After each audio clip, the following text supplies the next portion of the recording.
Alors ce week-end, c'est Kim Kardashian qui a défrayé la chronique, alors non pas pour ce qu'elle fait, mais parce qu'elle a été victime d'un braquage en plein cœur de Paris dans sa chambre d'hôtel.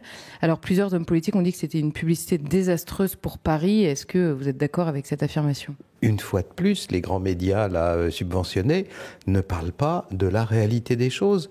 Que cette pintade ait eu des soucis de sécurité en ayant exhibé partout des bijoux hors de prix et sans problème, ce que personne n'a souligné, ou trop peu, c'est que ça s'est passé à 200 mètres de l'Élysée et à 200 mètres du ministère de l'Intérieur. C'est pratiquement dans le même pâté de maison.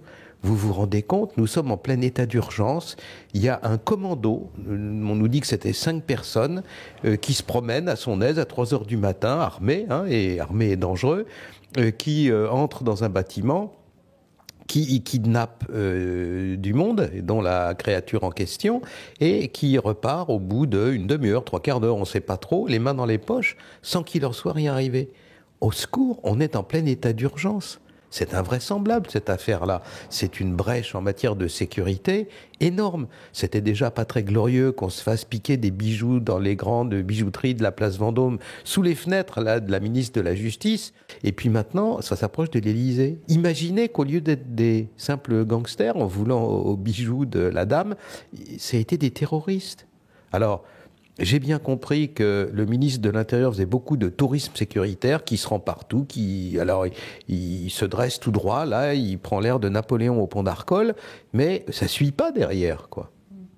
Mais est-ce que ça n'en dit pas long justement à cette époque où il y a des militaires et des policiers à tous les coins de rue sur l'état sécuritaire de la ville de Paris, tout simplement ? L'état sécuritaire de la France entière.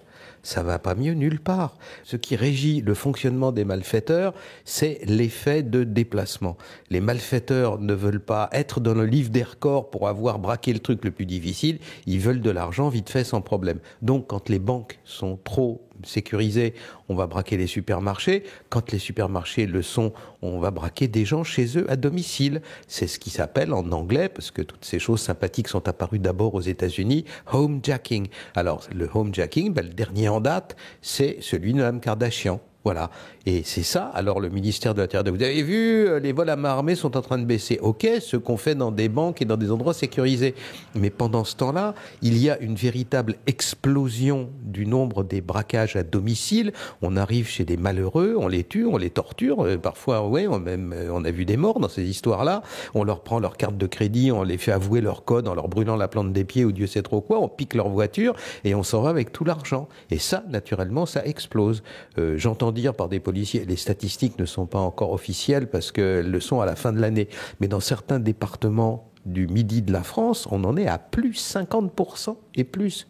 Voilà où nous en sommes. Alors, une fois de plus, on nous raconte des sornettes et pendant ce temps-là, la sécurité des Français, telle qu'ils la vivent vraiment, elle baisse, elle baisse, elle baisse et un jour, elle finira par s'effondrer.